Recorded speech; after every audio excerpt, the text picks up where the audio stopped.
Hello friends, e-PG study के YouTube channel में आपका स्वागत है। आज हम बात करेंगे आगम यानी कि व्हाट इज़ रेवेन्यू, क्या है और ये किस तरीके से होता है। अगर आपने हमारे चैनल को सब्सक्राइब नहीं किया तो सब्सक्राइब कर लीजिए, बेल आइकन की घंटी को दबा दीजिए ताकि हमारी हर वीडियो की नोटिफिकेशन आपको मिलती रहे। तो आइए देखते हैं। आपकी आइसक्रीम बनाने की एक फैक्ट्री है। आप प्रतिदिन 1000 आइसक्रीम बनाते हैं। आपने इन आइसक्रीमों को बेचकर 1000 रुपये प्राप्त किए, यानी कि जो हमने रुपए प्राप्त किए वो हमारे लिए क्या होंगे, यहाँ पे आगम यानी कि रेवेन्यू होगा। आप किसी वस्तु की बिक्री करने से एक फर्म को जो कुल रकम प्राप्त होती है उसे फर्म का आगम कहा जाता है। ठीक है। प्रोफेसर डुले के अनुसार एक फर्म का आगम उसकी बिक्री प्राप्ति या वस्तु की बिक्री से मिलने वाली मौद्रिक प्राप्तियां हैं, यानी कि धन के रूप में है। जितना भी हमें धन प्राप्त होगा वो हमारे लिए क्या है, आगम है या रेवेन्यू है। ठीक है। इसके बाद क्या है, आगम की धारणाएं, यानी कि जो रेवेन्यू के कॉन्सेप्ट है वो क्या है। इसमें देखिए हम पढ़ेंगे कुलागम, सीमांत आगम, औसत आगम, यानी कि total revenue, marginal revenue, average revenue. तो आइए देखते हैं इसके बाद टोटल रेवेन्यू।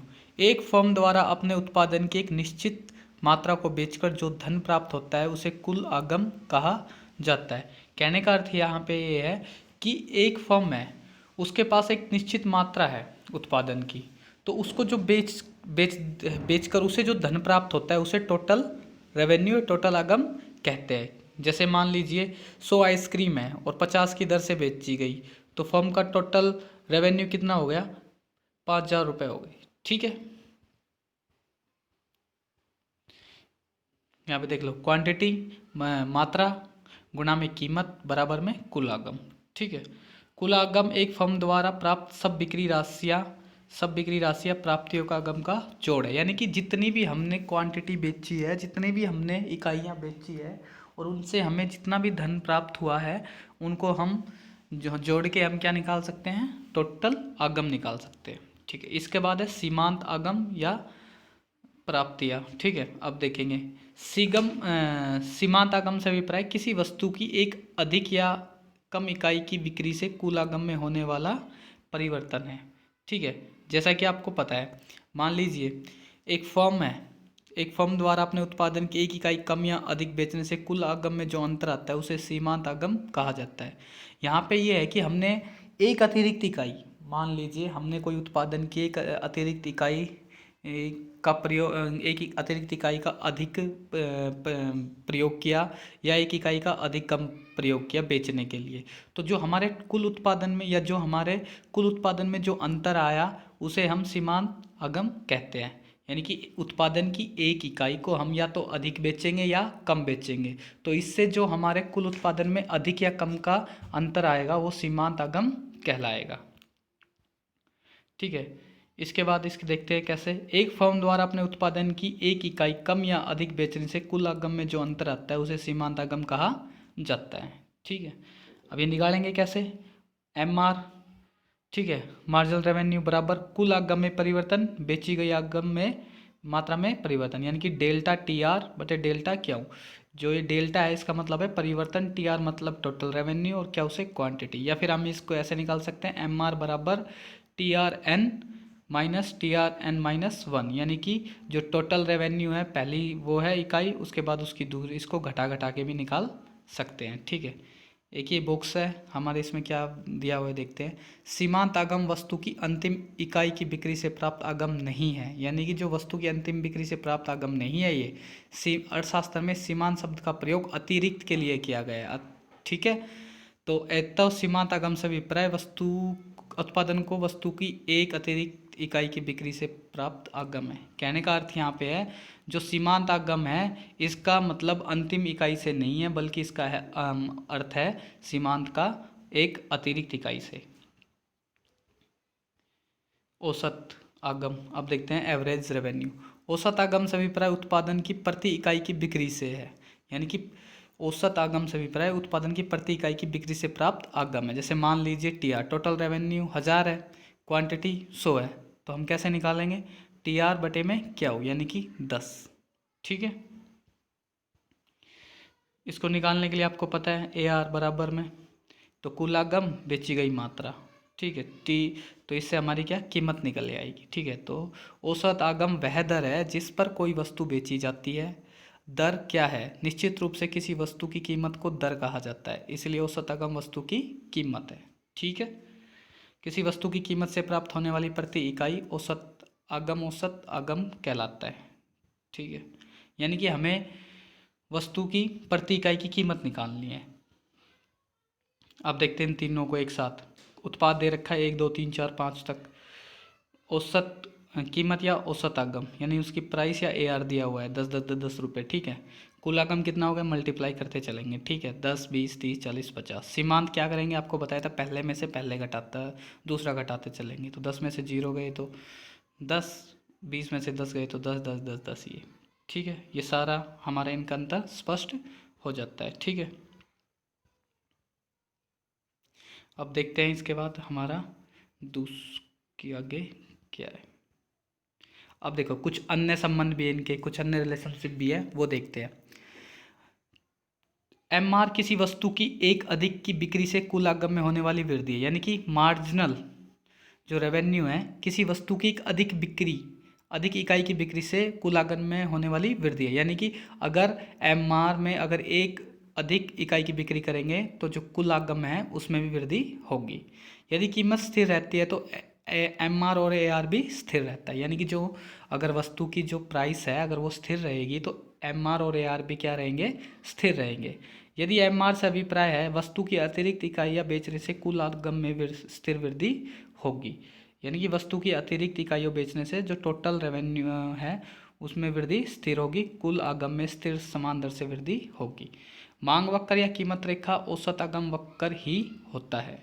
ठीक है, क्या MR शून्य ऋणात्मक हो सकता है? हाँ, MR शून्य ऋणात्मक हो सकता है। ठीक है, इसको इससे समझेंगे। देखेंगे पहले औसत आगम कीमत दे रखी है 100 80 40 30। उत्पाद दे रखा है 1 2 4 5। टोटल रेवेन्यू दे रखा है 100 160 160 150। तो पहले 100 आ गया, 60 बचा, फिर 60 में से 60 गए तो 0। तो ये क्या है हमारा मार्जिनल रेवेन्यू क्या है, ये जी शून्य हो सकता है। ठीक है, इसके बाद देखते हैं हमारा अगला पॉइंट। ठीक है, इनके बीच में रिलेशनशिप देखते हैं कि कुल औसत और सीमांत आगम संप्राप्ति में संबंध। जैसे देखें कुल आगम AR मल्टीप्लाई क्वांटिटी और सिग्मा MR। ठीक है, ये सारा ये है, इनको आप देख लेना एक बार ये कैसे है। अब देखेंगे कुल औसत सीमांत आगम में पारस्परिक संबंध, यानी कि जो हमारा AR है MR है और TR है इनके बीच में संबंध देखेंगे। ठीक है, और इसको चित्र से देखेंगे पहले। देखो ये रहा हमारा चित्र। ठीक है, ऊपर वाला टोटल रेवेन्यू, नीचे वाला AR MR है। ठीक है, तो जब हमारा TR मैक्सिमम है अपने तो MR क्या है 0 है। ठीक है, और जब TR नीचे डाउनवर्ड है तो AR भी डाउनवर्ड हो रहा है, शून्य हो रहा है। और TR मैक्सिमम पे जा रहा है तो ये M नेगेटिव में जा रहा है। ठीक है, तो ये सारी है, इसको मैं एक बार अच्छे से देख के बताता हूँ कि बिंदु जब कुल आगम अधिकतम है तो सीमांत आगम शून्य है। कुल आगम वक्र नीचे की ओर गिरने लगता है तो इसका अभिप्राय है कि वस्तु की इकाइयाँ बेचने पर भी अधिक इकाइयाँ बेचने पर भी कुल आगम कम होता जा रहा है। इस अवस्था में सीमांत आगम ऋणात्मक हो जाता है। ठीक है, AR और आगम वक्र MR स्थिति से आगम वक्र है। इन ढलानों का ढलान नीचे की ओर होता है, इससे सिद्ध होता है उत्पादन की अधिक मात्रा की बिक्री करने के फलस्वरूप न केवल औसत आगम बिक्री सीमांत आगम से भी कम होता जाएगा। उत्पादन की M इकाई सीमांत आगम शून्य हो जाएगा तथा और इसके इकाई ऋणात्मक हो जाएगी। तो सीमांत आगम धनात्मक शून्य ऋणात्मक हो सकता है परंतु औसत शून्य ही तक ही जा सकता है। ठीक है, अब देखेंगे विभिन्न बाजारों में पाए जाने वाले आगम संप्राप्ति वक्रों का तुलनात्मक अध्ययन। देखो पूर्ण प्रतियोगिता, एकाधिकार प्रतियोगिता। देखो पूर्ण प्रतियोगिता में आगम वक्र। पूर्ण प्रतियोगिता की स्थिति में केवल फर्म बाजार कीमत पर ही अपने उत्पादों का विक्रय कर सकती है। यानी कि पूर्ण प्रतियोगिता बाजार वह स्थिति है जिसमें किसी समरूप वस्तुओं के बहुत से क्रेता विक्रेता पाए जाते हैं। उसमें केवल बाजार कीमत पर ही फर्म अपने उत्पादन को विक्रय करती है। यदि कोई फर्म अपने बाजार को उत्पादन से अधिक कीमत पर बेचना चाहे तो चूंकि उपभोक्ता बाजार की स्थिति का पूर्ण ज्ञान है, वह पूर्णतः गतिशील है, इसलिए फर्म को सभी उपभोक्ता को खो बैठेगी, वह बाजार कीमत से अधिक कीमत नहीं ले सकती है इसके अंदर। ठीक है, यहाँ पे सीमांत और औसत आगम क्या होते हैं, बराबर होते हैं पूर्ण प्रतियोगिता में। ठीक है, ये यहाँ पे क्या है, क्योंकि कीमत यहाँ क्या होती है, समान होती है। इसके बाद है एकाधिकारी में आगम वक्र। एकाधिकारी बाजार की वह स्थिति है जिसमें वस्तु केवल एक ही विक्रेता होता है। एकाधिकारी की अवस्था में औसत आगम वक्र तथा सीमांत आगम वक्र बाएं से दाएं की ओर गिरे हुए होते हैं। इससे अभिप्राय यह है कि यदि एक अधिकार वस्तु की अधिक मात्रा का क्रय करना चाहते हैं तो उसे कीमत कम करनी पड़ेगी। इसके विपरीत यदि एक अधिकारी वस्तु की अधिक कीमत लेना चाहते हैं तो वह वह कम मात्रा का विक्रय कर सकेगा। एक अधिकारी की वस्तु की मात्रा कीमत में ऋणात्मक संबंध होता है। ठीक है, जैसे बिक्री दिखा रखी है 1 2 3 4, टोटल आगम औसत आगम दिखा रखा है 10 9 8 7, कुल आगम दिखा रखा है 10 18 24 28, निकाल देंगे इसका सीमांत आगम। और ये देखो ऐसे गिरता हुआ नीचे की ओर ढलानात्मक है AR और MR। ठीक है, तो इसे प्रकट होता है कि एक अधिकारी फर्म यदि वस्तु की अधिक इकाई बेचना चाहती है तो उसे वस्तु की कीमत अवश्य कम करनी पड़ेगी। AR गिरता है तो MR भी गिरेगा। एकाधिकार प्रतियोगिता में आगम वक्र। एकाधिकार प्रतियोगिता की वह स्थिति है जिसमें किसी वस्तु के बहुत से क्रेता विक्रेता होते हैं, परंतु प्रत्येक विक्रेता द्वारा बेची जाने वाली वस्तु में दूसरे की तुलना में विभिन्नता पाई जाती है। यानी कि एक वस्तु से दूसरी वस्तुओं में विभिन्नता पाई जाएगी। ठीक है, इसके अंदर देखेंगे बिक्री दे रखी है 1 2 3 4, AR दे रखा है, प्राइस दे रखी है 0.10 9.5 9 8.5 10 19 27 34, सीमांत दे दिया। तो इसके अंदर भी ये नीचे से ढलात्मक है। तो एकाधिकार की बातें की तो प्रतियोगिता में भी AR वक्र ढलात्मक की ओर होता है। अंतर यह है कि एकाधिकार प्रतियोगिता में AR वक्र AR की तुलना में अधिक लोचदार होता है। ठीक है, एकाधिकारी उत्पाद का कोई निकट स्थानापन्न नहीं होता, जबकि एकाधिकारी प्रतियोगिता में फर्मों के उत्पादों के निकट स्थानापन्न होते हैं। ठीक है, अब देखेंगे एकाधिकार प्रतियोगिता वो एक अधिकार की परिस्थितियों में AR वक्र के नीचे की ओर कुल आगम। एक अधिकार हो या एक अधिकार प्रतियोगिता हो, दोनों में AR वक्र नीचे की ओर झुकी होती है। क्योंकि AR वक्र नीचे की ओर झुकी होती है, अतः उत्पादन की प्रत्येक इकाई के बेचने से AR में निरंतर कम होने की प्रवृत्ति पाई जाती है। हम जानते हैं कि MR वक्र है तो जब प्राप्त होता है जब उत्पादन की एक अतिरिक्त इकाई को बेचा जाता है। अवश्य ही जब एक इकाई बेची जाती है तब MR उतना ही प्राप्त होता है जितना एक इकाई को बेचने से। ठीक है, तो इसलिए यदि बेची गई प्रत्येक इकाई के आगम को जोड़ दिया जाए तो कुल आगम के बराबर हो जाएगा। अतः MR वक्र नीचे का क्षेत्र अवश्य ही TR को व्यक्त करेगा। ठीक है जी, अब देखेंगे हम इनके सारे के वक्र। दिमाग पूर्णतः लोचदार है। पूर्ण प्रतियोगिता में जो मांग वक्र है वो पूर्णतः क्या है, लोचदार है। परफेक्ट कंपटीशन के अंदर पूर्णतः लोचदार है।